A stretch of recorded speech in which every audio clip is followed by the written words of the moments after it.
Esto que comienza ahora, hay quien dice que es un stand-up periodístico. Algunos lo consideran material de contexto. El conductor lo llama programejo y alega que es apenas un rebusque. Lo que nadie puede poner en duda es que estamos ante otra cosa.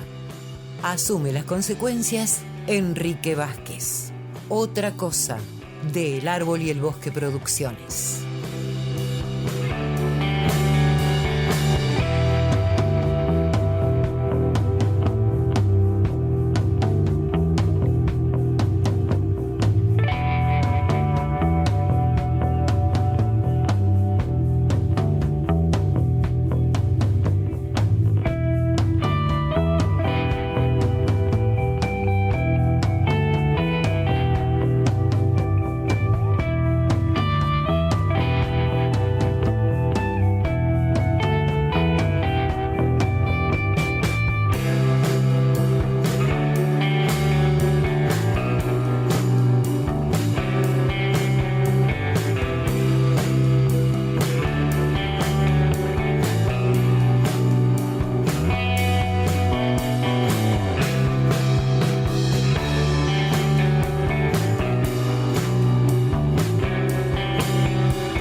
Hola, muy buenos días. Y llegó nomás este jueves 16 de febrero de 2023. Muy buenos días, Javier Martínez. Hoy a la tarde se reúne la mesa política del rejunte de todos, un engendro nacido mal y que amenaza terminar peor, pero son más las necesidades de todos sus componentes que cualquier otro riesgo que pudiera desvirtuar o por lo menos desalentar el interés de permanecer unidos.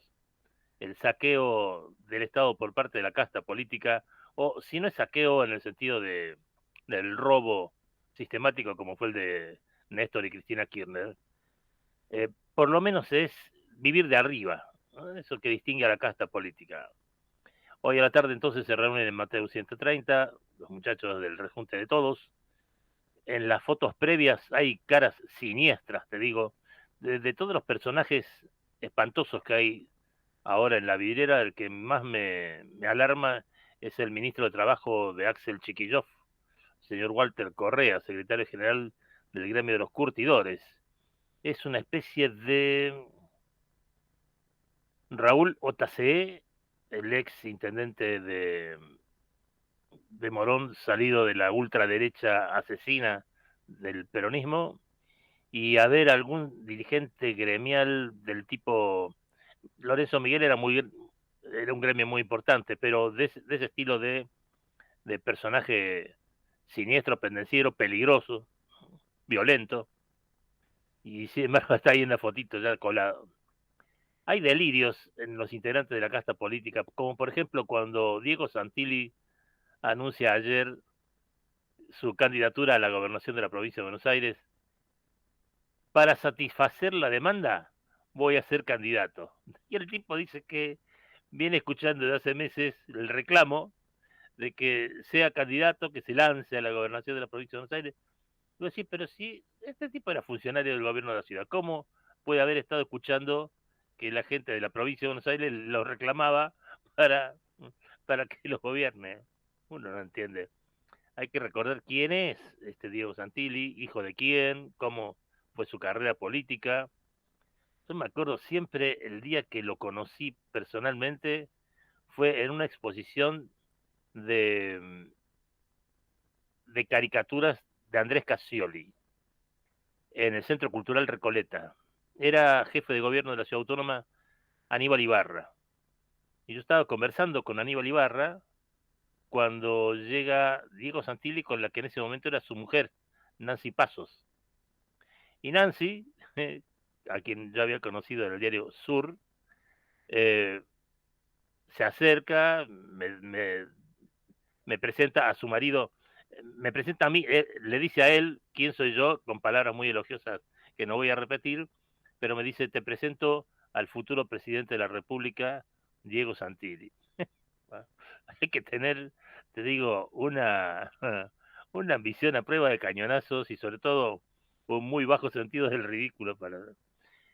Anoche, Horacio de Mendiguren, perdón, José Ignacio de Mendiguren, no, José Ignacio de Mendiguren, que es subsecretario de Producción del ministro de Economía Sergio Massa, afirmó en un programa de tele en debates que en 22 provincias argentinas hay hoy pleno empleo.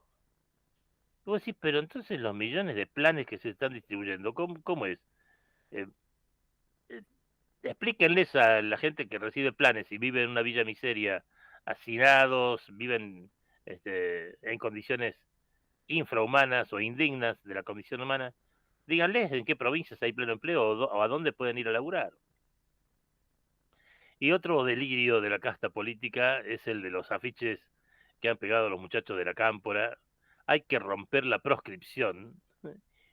Y es un delirio porque no hay tal proscripción. Hasta que no haya sentencia firme contra la maléfica, no hay proscripción, no está proscripta. Ella se proclama, para victimizarse, proscripta, pero no está proscripta. Puede participar perfectamente en las próximas elecciones y de hecho va a mandar delegados.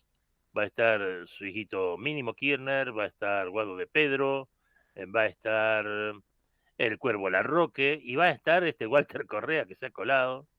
Bueno, ya saben ustedes que hay multas por más de 1.000 millones de pesos y hay dispuesta una virtual intervención a la empresa distribuidora de energía Edesur.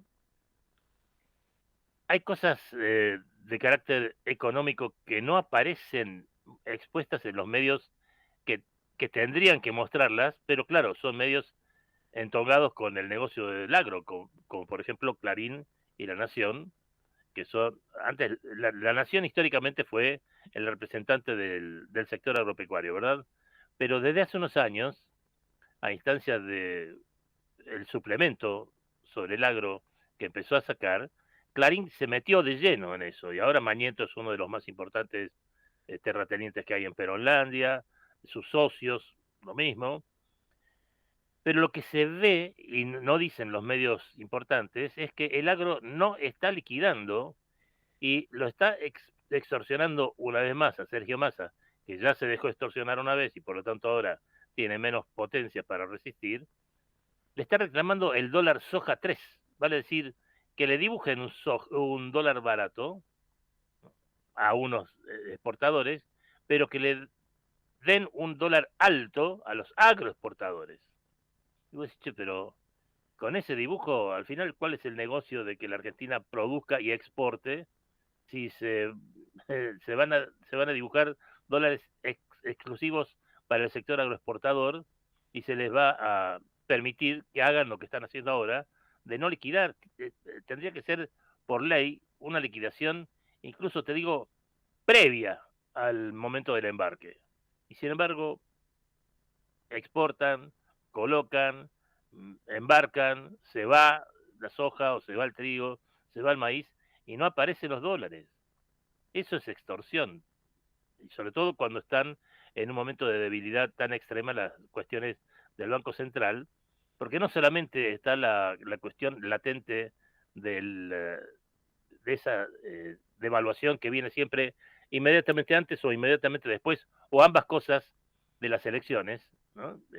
Cada vez que hay elecciones en Peronlandia, el tipo de a pie, el tipo que vive de un sueldo, caga fuego, porque el dólar se va a las nubes, porque hay expectativas inflacionarias, porque hay indexación de precios, bueno, por todas esas cosas, cada vez que hay elección, cagamos. Y ahora, aparte de la expectativa por la elección de este año, está la cuestión de cumplir con el Fondo Monetario Internacional. Y el Fondo Monetario Internacional exige que el Banco Central tenga un determinado umbral de reservas y no está alcanzando en este momento esa meta, esa expectativa de reservas que tienen que cumplirse el 31 de marzo de este año. Para el 28 de febrero, el Banco Central debería tener por lo menos, 4.662 millones de dólares en reserva. No los tiene. En marzo de este año, el 31 de marzo, para cumplir con el Fondo Monetario Internacional, el Banco Central debería tener 7.841 millones de dólares en reservas netas. Bueno, está muy lejos. Lo que puede tener, según la perspectiva, vale decir, lo que hay y lo que puede pasar, el 31 de marzo, la Argentina va a tener en el Banco Central menos de 3.500 millones. Va a tener 3.496 exactamente, según lo que se está planteando. Vale decir, hay una brecha de 4.345 millones de dólares. Esa ITA la tiene que poner el campo porque son los que pueden liquidar y no liquidan. Están esperando el dólar soja 3. Ya tuvieron el 1, el 2, ahora van por el 3 porque saben los que tienen las mejores cartas de negociación en este momento. Ayer no comenté porque me pareció que en medio del desbarajuste del programejo y todas esas cosas, pero quería detenerme 2 segunditos en una pelotudez. ¿A ustedes les va a parecer una pelotudez? Es probablemente una pelotudez.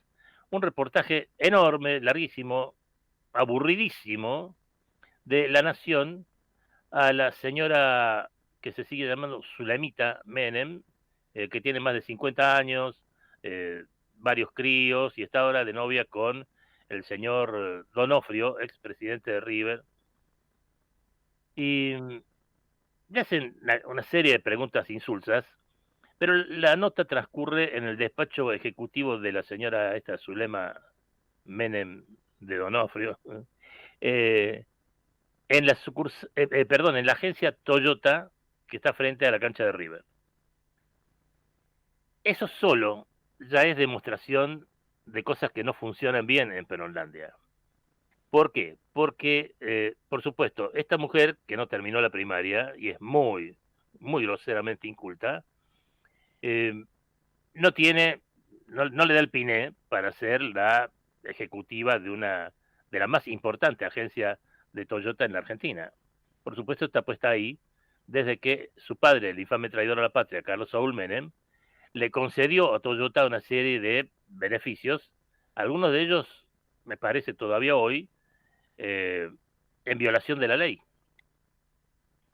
En mi modesta opus Aduana, Corrupción y Contrabando, yo muestro un informe de la Auditoría General de la Nación con algunas indebidas exenciones impositivas dispuestas por la aduana en tiempos de Menem y, por supuesto, respetadas posteriormente.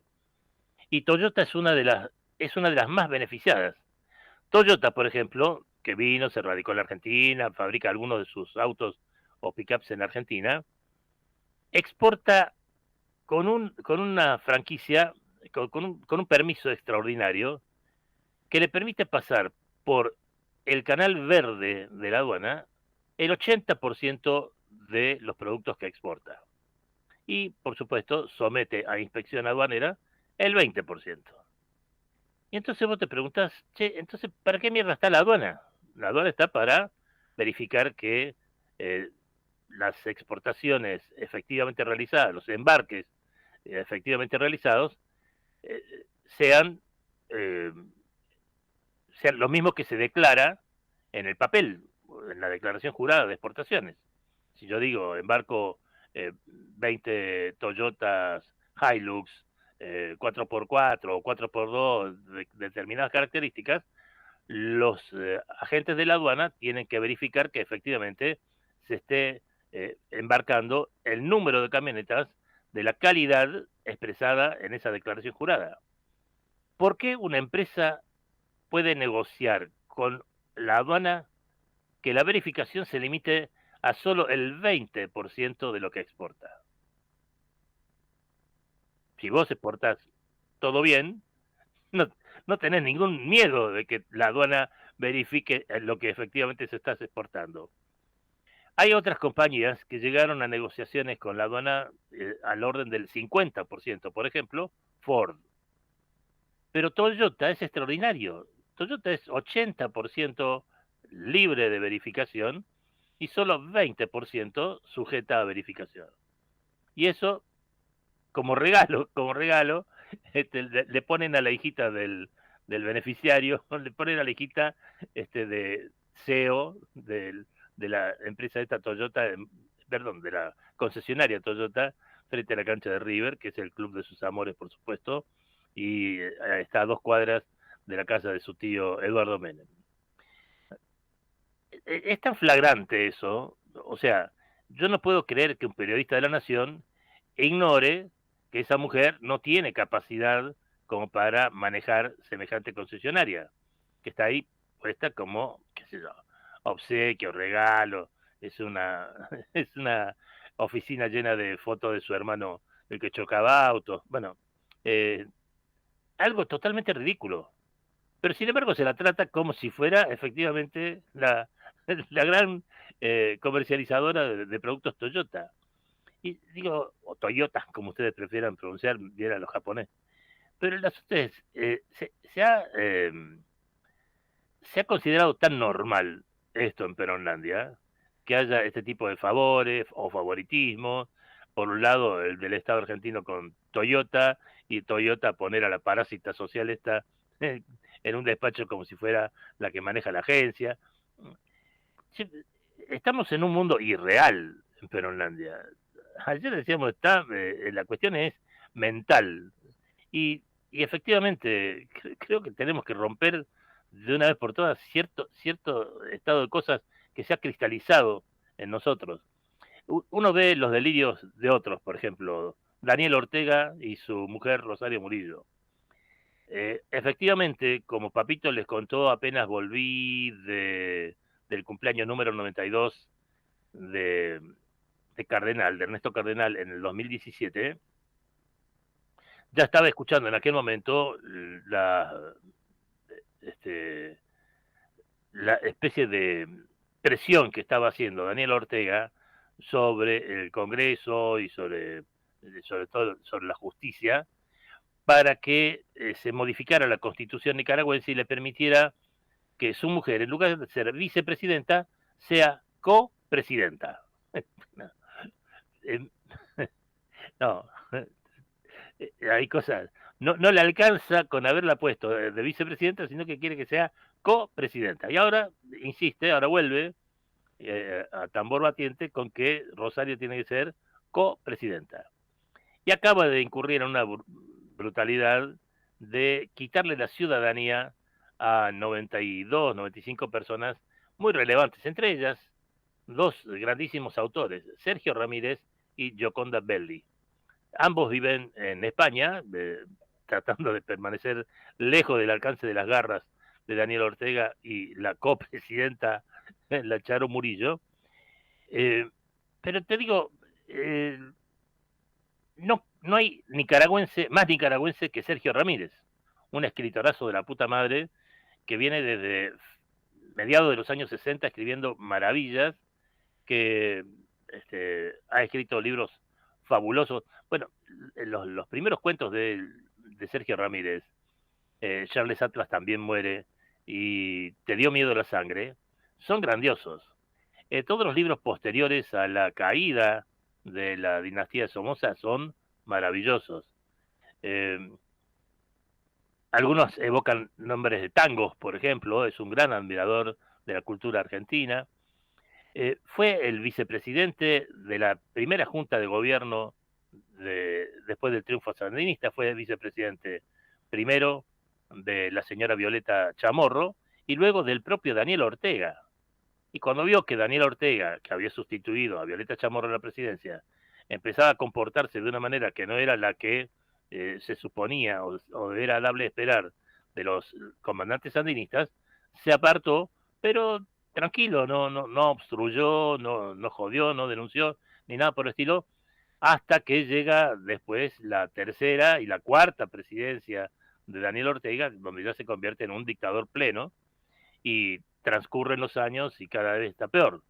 Ahí es cuando Sergio Ramírez decide quedarse en España después de recibir nada más y nada menos que el premio Cervantes, que es una especie de Nobel de la lengua castellana. Bueno, y se queda en España para evitar que lo metan en cana, como metieron en cana tantos otros.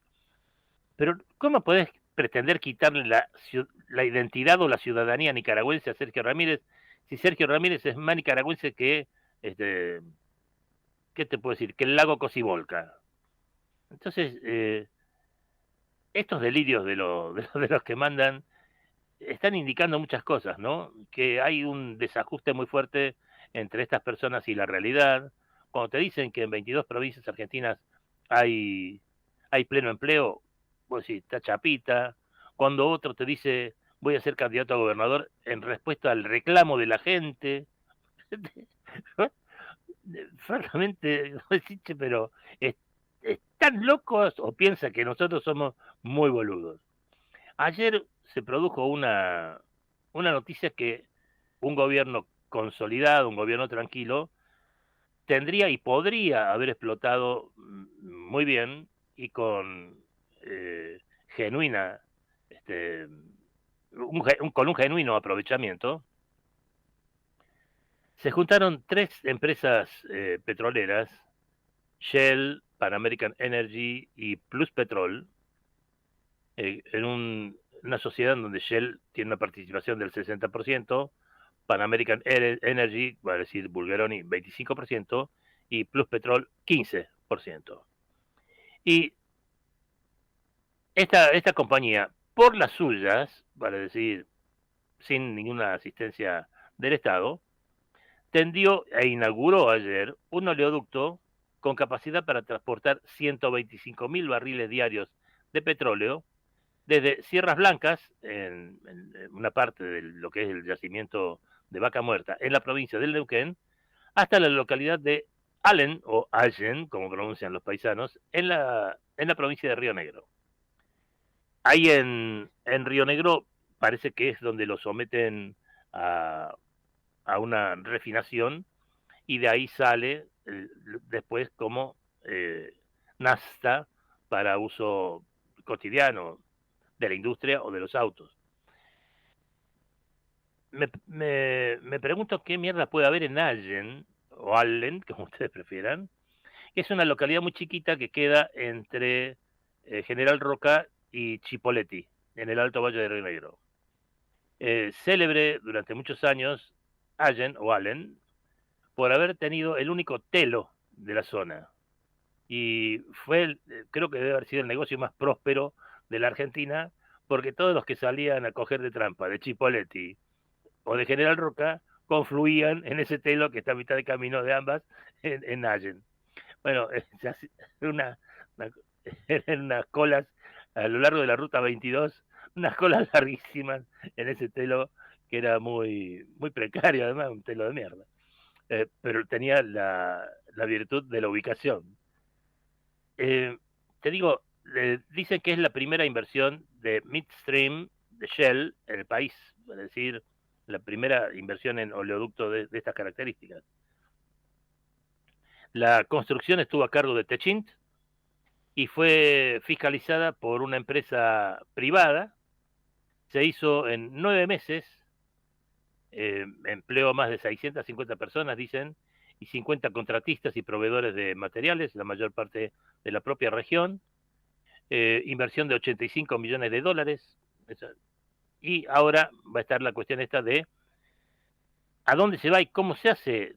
De verdad no tengo idea qué hay en Allen como para procesar este, este, este petróleo que viene crudo de Vaca Muerta. Pero lo cierto es que esto está dentro de un proyecto de desarrollo conjunto de Shell y las socias en Sierras Blancas, Cruz de Lorena, Coirón Amargo, y ahí hay un procesamiento instalado de 42.000 barriles de petróleo diarios. Bueno, vos decís, hay apenas unas declaraciones, si se quiere, marginales, porque todo está pensando, ayer fue un día horrible para el ministro Sergio Massa, probablemente un masazo para sus expectativas presidenciales a corto y mediano plazo. Fue el día en que se conoció la inflación de enero, estuvo dando respuesta a eso y dando respuesta a su participación en la mesa política de esta tarde en el Partido Justicialista, Y entonces dijo, muy colateralmente y casi de compromiso, hoy es un día muy importante para el sector energético argentino. Bueno, dice, esto va a permitir incrementar la capacidad de evacuación de producciones operadas en la cuenca de Vaca Muerta, eh, que hoy está muy limitado al crecimiento de escala en los proyectos. Bueno, una declaración anodina, muy de compromiso. Pero lo cierto es que es fundamental, porque el petróleo de Vaca Muerta, si sigue en Vaca Muerta, no sirve para nada, ni para nadie. Si sale de Vaca Muerta, e insisto, ignoro qué cosa hay en Allen que transforme ese petróleo, no sé si hay una refinería, eh, sé que después ese petróleo puede bajar por el Río Negro hasta el puerto de aguas profundas de San Antonio Oeste, en el Atlántico. Eh, Sé que Shell ya tiene más de 100 pozos de fracking crudo no convencional en Vaca Muerta. Y veo entonces que los privados están muy interesados y han hecho inversiones importantes. Hablan de 500 millones en el 2022 y un total de 2.000 millones desde que apareció la posibilidad de explotar petróleo no convencional en Vaca Muerta. Bueno, son cifras considerables y son cifras que te están indicando algo. Mirá que los privados, para sacar guita de su bolsillo e invertir, tienen que estar muy, pero muy, muy seguros del retorno y de la ganancia de esa inversión. Bueno, lo están haciendo y están empezando a tener esas ganancias y esos beneficios. Me pregunto el Estado qué coño está haciendo. Ese famoso oleoducto. Y, y cómo esto, vos pensás que le dicen, lo hicieron en 6 meses, dije, 6 meses, 9 meses, bueno, es un oleoducto que atraviesa más de 105 kilómetros y va de Neuquén a Río Negro, 16 pulgadas de diámetro y una serie de innovaciones, dicen, para medir y mitigar en tiempo real el aprovechamiento o las posibilidades de que no funcione, ¿no? O sea, hay un seguimiento minucioso del recorrido del petróleo. 9 meses, tiempo récord 9 meses. Bueno, en 9 meses hicieron esto. Y vos decís, los Kirchner estuvieron 12 años en el gobierno y ahora llevan otros 3. ¿Y dónde está? Y vos, yo le recordaba a mis amigos de Facebook que el presidente Raúl Alfonsín, con toda la contra, los paros generales, salvajes, todas esas cosas, en 3 años hizo el segundo y último oleoducto que se conoce de la Argentina, de la zona petrolera de estos yacimientos del Neuquén, Cutralcó, Zapala, Plaza Huíncul, todo eso, a Buenos Aires. Y gracias a eso tenemos gas y nafta este, en la capital federal y en el ámbito en el AMBA, en el área metropolitana de Buenos Aires. Bueno, entonces, toda la zaraza esa de la soberanía y cosas por el estilo que es para la gilada, queda en eso, queda en este, hojas secas, en cosa inútil, cuando vos ves en la práctica, bueno, ¿qué hizo el gobierno kirchnerista por la soberanía? ¿Hizo el oleoducto? No, se endeudó con Chávez, le compró la nafta que podríamos haber producido nosotros y haber trasladado el petróleo de la zona neuquina a la zona capitalina. Preferimos comprársela a Hugo Chávez a un precio altísimo. eh, entonces, ¿dónde está la soberanía? ¿Cómo se explica que puedan tener un discurso soberanista a esta altura? Eh, a mí mañana se va a conocer la sentencia, o a cuánto es la sentencia, de las dos mujeres que torturaron desde el primer día al chiquito Lucio Dupuy, ¿no? Y todo el mundo repara en que estas mujeres dijeron cualquier cosa, que se les había caído, que fue por culpa del padre, que el padre se desentendió, pero nunca dijeron soy inocente. Y la maléfica dijo que los jueces son lo peor, que hay una persecución, que hay un laufare, laufare, pero nunca dijo soy inocente, nunca dijo no robé. está más. Y estas cosas son sintomáticas, ¿no? El uso del idioma. Bueno, para la segunda media hora tengo precisamente una nota por la que Donald Trump podría estar gritando laufare, laufare. Es una nota hermosísima que dice que la ley se acerca a Donald Trump. Y es muy linda porque eh, desmonta con la perspectiva norteamericana esto de ¿se puede perseguir a los expresidentes? Bueno, una nota lindísima que les tengo guardada para la segunda media hora con el penúltimo tema de las 2 semanas de Tina Turner y el clima musical de la primera transición democrática 1983-1984. Así que Javier, ¿vamos al corte?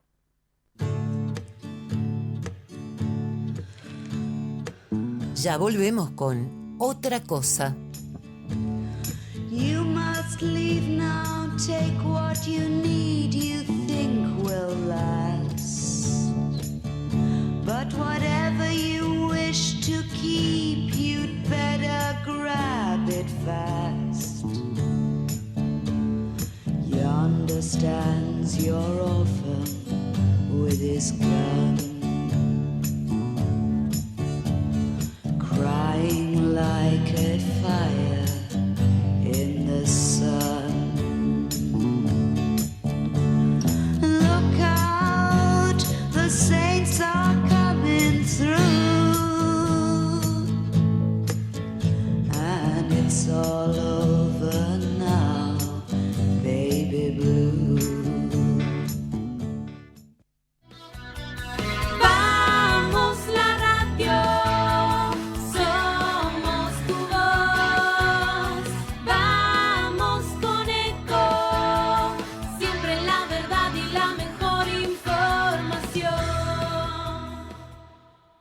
Tengo algo excelente para recomendarte. MGN Salud es la empresa de medicina privada que te da más servicios, más beneficios y la mejor atención. Envíanos un WhatsApp al 11 40 46 27 27 y asociate a MGN Salud. Asesórate ahora y aprovecha tus aportes. Envíanos un WhatsApp al 11 40 46 27 27 y conoce los beneficios de estar bien protegido. MGN Salud, siempre cerca. Superintendencia de Servicios de Salud, www.sssalud.gov.ar, 0800-222-72583, RENEM, número 117924.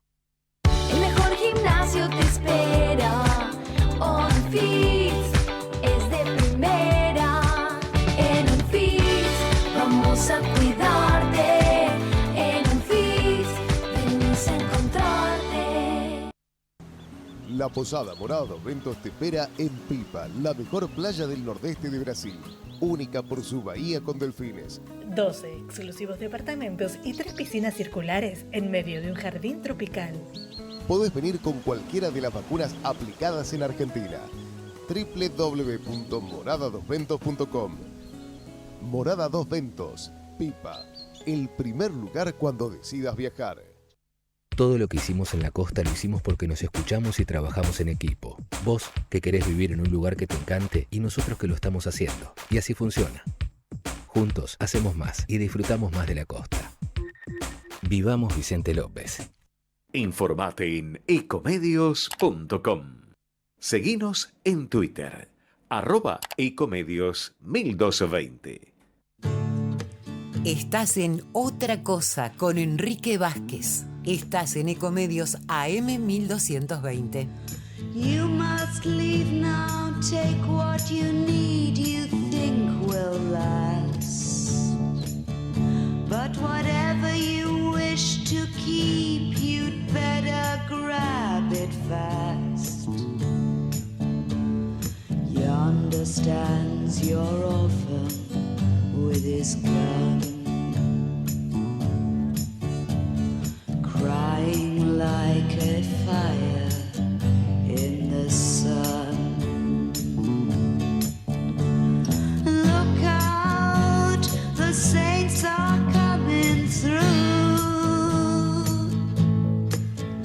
and it's all over now, baby blue. Adherite a Ingresos Brutos Simplificado y en un pago fijo mensual cumplí con el monotributo y el impuesto a los ingresos brutos. Simplificate. Más beneficios. Menos trámites. ARBA, Agencia de Recaudación de la Provincia de Buenos Aires. Me anoté en Codo a Codo porque quise hacer un cambio de carrera. Me abrió las puertas para conseguir becas, para poder trabajar. Tu sueño puede ser tu realidad. Igual que Judith, vos también podés hacer los cursos gratuitos de programación. Conoce más en buenosaires.gov.ar/educación. Buenos Aires Ciudad. Tenemos el litio que el mundo necesita y lo que se necesita para ser un gran país. Gobierno de Jujuy. El norte a seguir. Adherite a Ingresos Brutos Simplificado y en un pago fijo mensual cumplí con el monotributo y el impuesto a los ingresos brutos. Simplificate. Más beneficios. Menos trámites. ARBA, Agencia de Recaudación de la Provincia de Buenos Aires.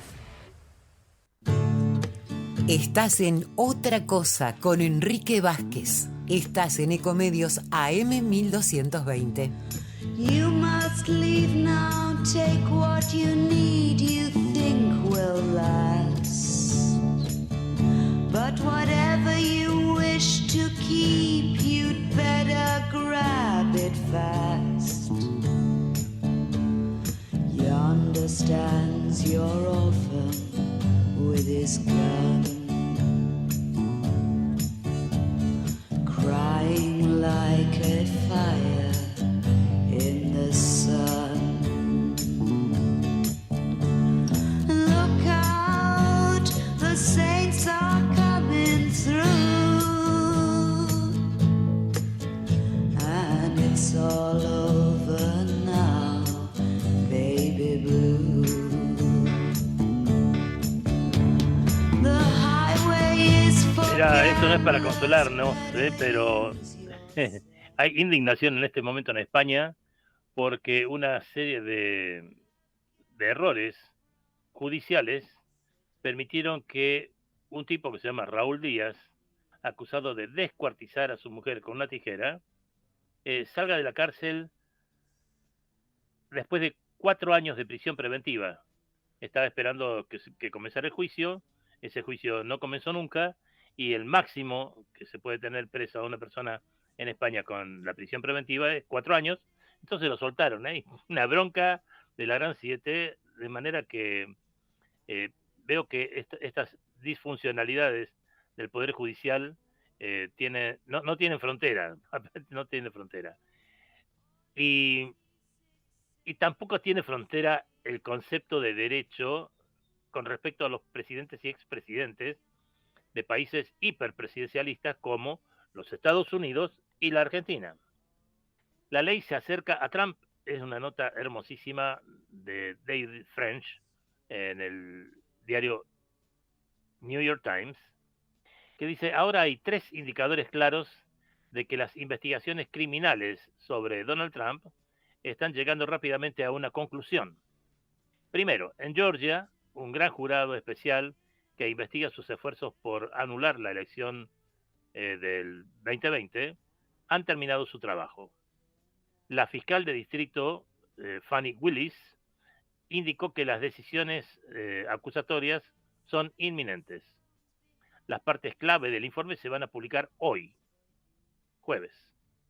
En segundo lugar, se informa que la oficina del fiscal del distrito de Manhattan está presentando evidencia ante un gran jurado en la que se acusa a Trump de haber pagado dinero para silenciar a la actriz porno Stormy Daniels antes de las elecciones del 2016, cuando Donald Trump se impuso sobre Hillary Clinton en el colegio electoral, pero tuvo menos votos que Hillary Clinton.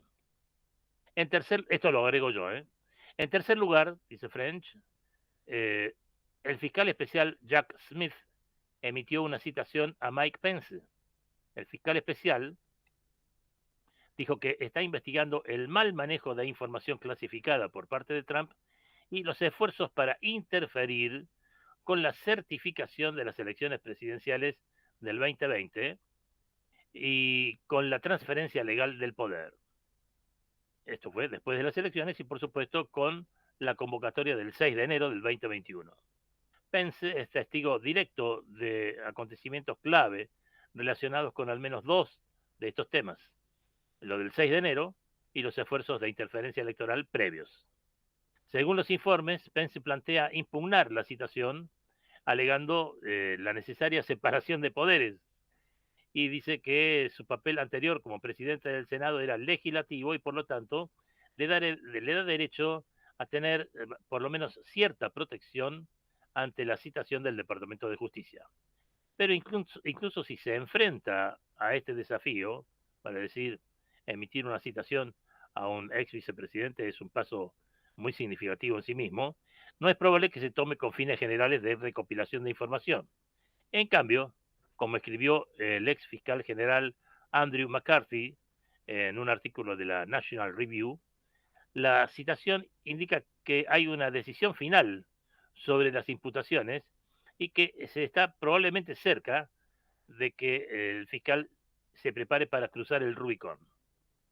Sí, aquí viene la parte filosófica, si se quiere, que es muy aplicable a lo de Peronlandia. Si las decisiones de enjuiciamiento son inminentes, ¿qué principios deben guiar a los fiscales? ¿Qué factores deben considerar para decidir si acusan o no a un expresidente? Al sopesar los hechos y la ley, deben recordar el Estado de Derecho y aplicar la regla de la indulgencia, que aquí conocemos como la ley más benigna. Sin embargo, no deberían considerar la política o el potencial de la violencia de las turbas. En resumen, el principio rector de la persecución debería descansar en la antigua máxima, que se haga justicia aunque caigan los cielos. Qué lindo es esto.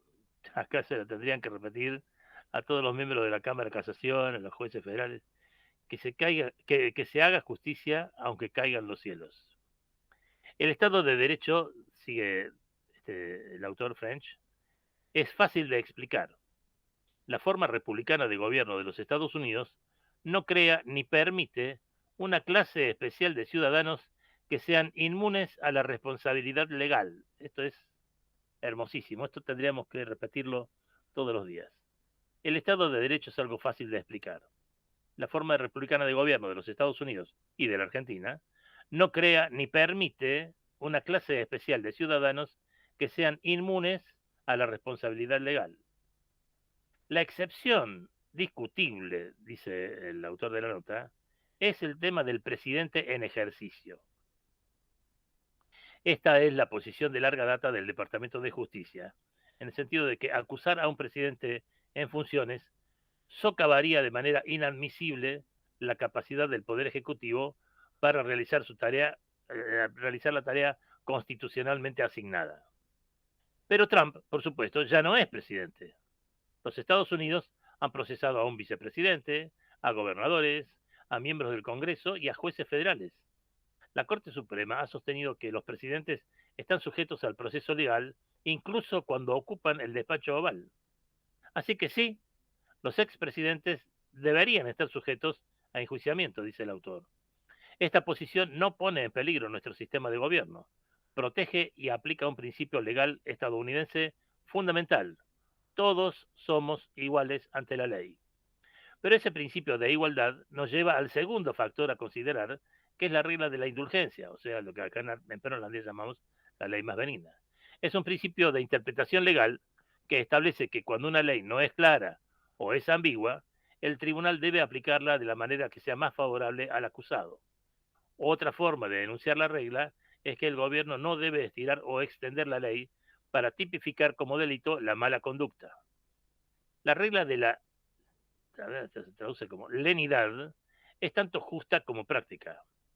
Como cuestión de justicia, ¿debería nuestra nación enjuiciar penalmente a los ciudadanos bajo teorías legales novedosas? La ley debe dar aviso justo de su alcance y debe ser lo suficientemente clara como para permitirnos ajustar nuestra conducta a las normas legales pertinentes. Ampliar el alcance de las leyes más allá de su texto sin formato viola este principio y socava la confianza de la aplicación de la ley. Aplicar la regla de la indulgencia sobre Donald Trump como debería aplicarse sobre todos los ciudadanos, significa que debe ser procesado solo cuando la evidencia indique que ha violado claramente las leyes con un significado perceptible y simple, ya sea a primera vista o como lo definan las demás autoridades de control precedente. Por eso me preocupé, dice el autor, cuando leí el informe del Times sobre el procedimiento del Gran Jurado de Manhattan. Acertadamente dijo que aunque está acusado de hacer pagos secretos, la teoría legal de que podría respaldar un cargo de delito grave no se ha probado en gran medida y por lo tanto sería un caso legal riesgoso contra cualquier acusado. Si ese es el caso, entonces no presente el cargo. La ley penal de Georgia, por el contrario, es clara y obviamente relevante para la conducta de Trump. Por ejemplo, la ley de Georgia prohíbe la solicitud criminal para cometer fraude electoral cuando una persona solicita, pide, ordena, importuna o intenta de otra manera hacer que otra persona participe en una conducta que sería un delito grave, según la ley electoral de Georgia. Además, la ley de Georgia tipifica como delito grave conspirar para cometer fraude electoral, y el delito es completo cuando se lleva a cabo la conspiración o el acuerdo y se ha cometido un acto manifiesto en apoyo del mismo, independientemente de si se consuma la violación de este capítulo. En otras palabras, la conspiración no tiene que tener éxito para ser criminal. ¿Por qué resaltar estos estatutos de Georgia? Debido a que Trump fue grabado diciéndole al secretario de Estado de Georgia, Brad Raffensperger, que solo quería encontrar 11.780 votos, y Trump claramente amenazó a Raffensperger con un gran riesgo de enjuiciamiento penal si no informaba el fraude electoral ficticio de Georgia y por dejar que sucediera. Además, sabemos que Willis ha declarado, la fiscal, ¿no?, que 16 republicanos que afirmaron falsamente ser los electores presidenciales válidos de Georgia son objeto también de su investigación penal. El plan de falsos electores y las amenazas dirigidas a Raffensperger implican claramente el lenguaje sencillo de los estatutos pertinentes. ¿Existen leyes federales que sean igualmente aplicables a la conducta de Trump? El testimonio de Pence podría ser particularmente relevante para cualquier enjuiciamiento bajo la sección 2383 del título 18 del Código de los Estados Unidos, que se aplica cuando una persona incita, pone en pie, ayuda o participa en cualquier rebelión o insurrección contra la autoridad de los Estados Unidos o sus leyes, o brinda ayuda o consuelo para ello. Trump siempre ha tenido una fuerte defensa contra la afirmación de que incitó el ataque al Capitolio. En su discurso del 6 de enero del 2021 dijo: luchamos como el demonio, y si no luchas como el demonio ya no vas a tener un país. Pero también instó a la multitud a hacer oír sus voces pacífica y patrióticamente. Entonces la advertencia o la convocatoria a pelear tendría que ser metafórica, ¿no? Buah, no tan rápido, dice el autor. La ex asistente de Trump, Cassidy Hutchinson, testificó bajo juramento que Trump dijo antes del mitin y refiriéndose a los magnetómetros colocados para buscar armas: no me importa que tengan armas, no están aquí para lastimarme, que saquen las malditas revistas, dejen entrar a mi gente, pueden marchar al Capitolio desde aquí, dejen entrar a la gente, quiten las malditas revistas. Revistas por el lugar de revisión, ¿no? Los arcos voltaicos, eso. Si el testimonio de Hutchinson es exacto, eso significa que Trump sabía que los miembros de la multitud estaban armados, que no quería usar dispositivos de seguridad para detectar armas, y sí quería que los manifestantes armados marcharan luego hacia el Capitolio. El testimonio de Pence podría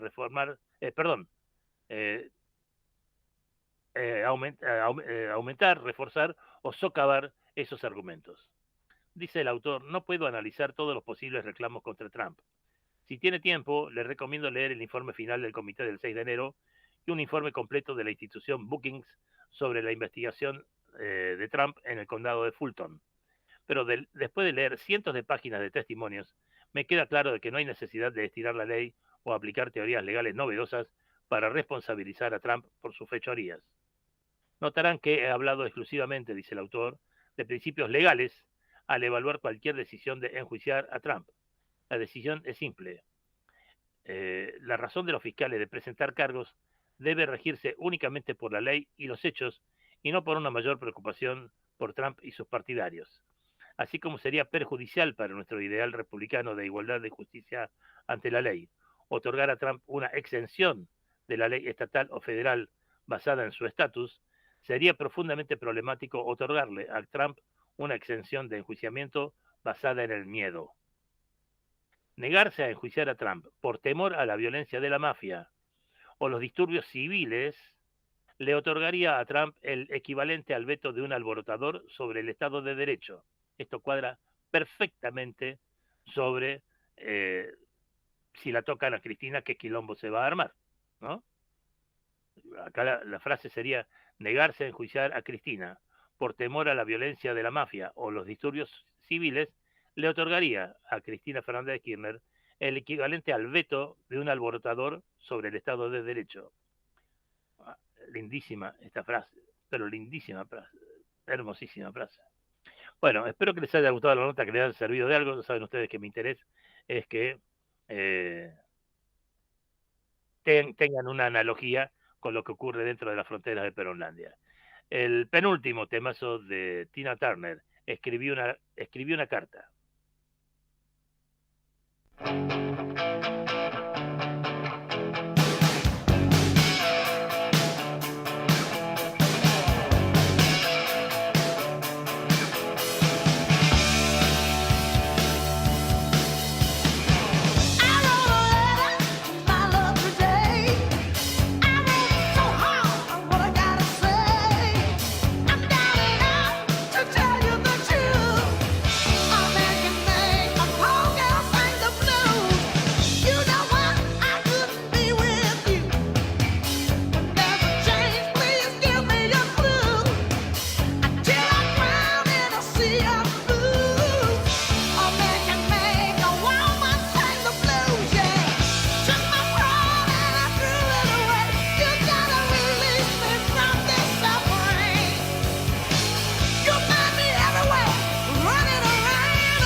Ya volvemos con Otra Cosa.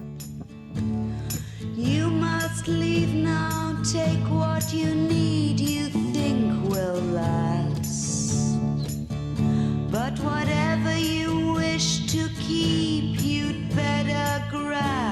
fast. Yonder stands your orphan with his gun, crying like a fire in the sun. Look out, the saints are coming through, and it's all over now, baby blue.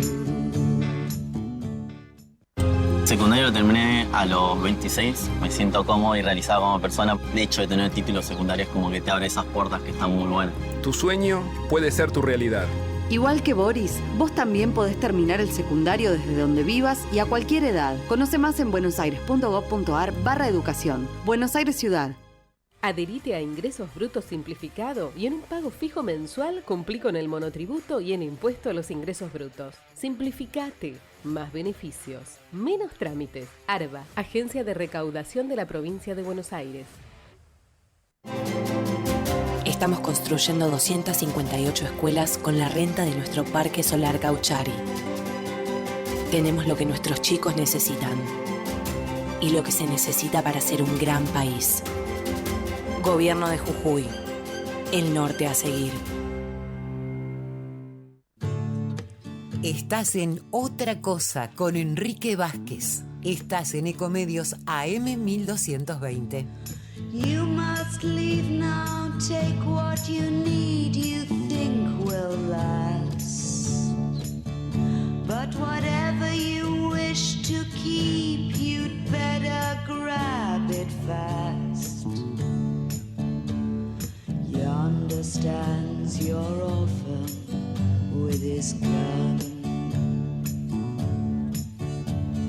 crying like a fire in the sun. A dos cosas tenemos que estar atentos en las próximas horas.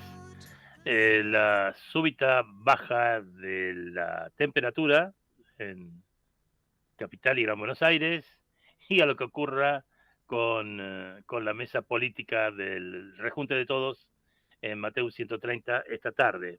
Por supuesto, también veremos qué pasa con Edesur, qué pasa con los piqueteros que todavía hoy están cortando la 9 de julio, durmieron sobre la calle, siguen interrumpiendo el Metrobús, que eso afecta a muchos trabajadores, y hay que ver cómo replican la respuesta tan curiosa que dio la titular del ministerio, Victoria Tolosa Paz, en el sentido de que no son el ministerio de los piqueteros.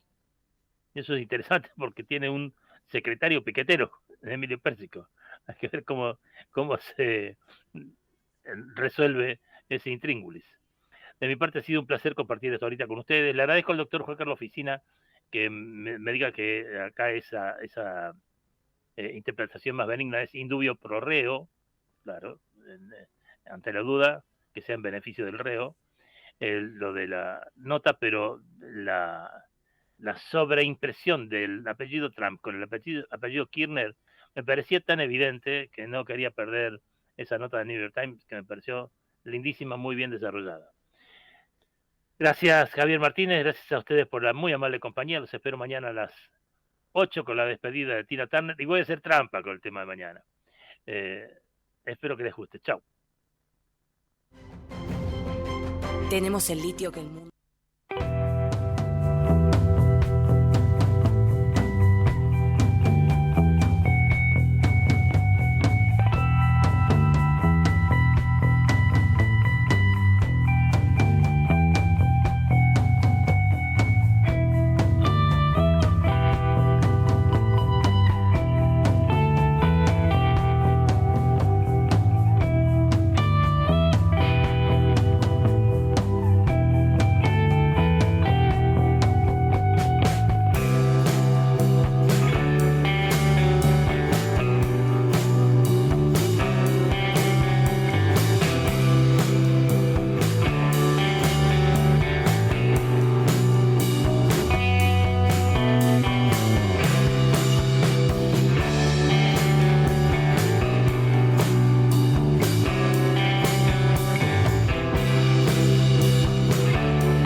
Desde Buenos Aires, transmite LRI 224, AM 1220, Ecomedios.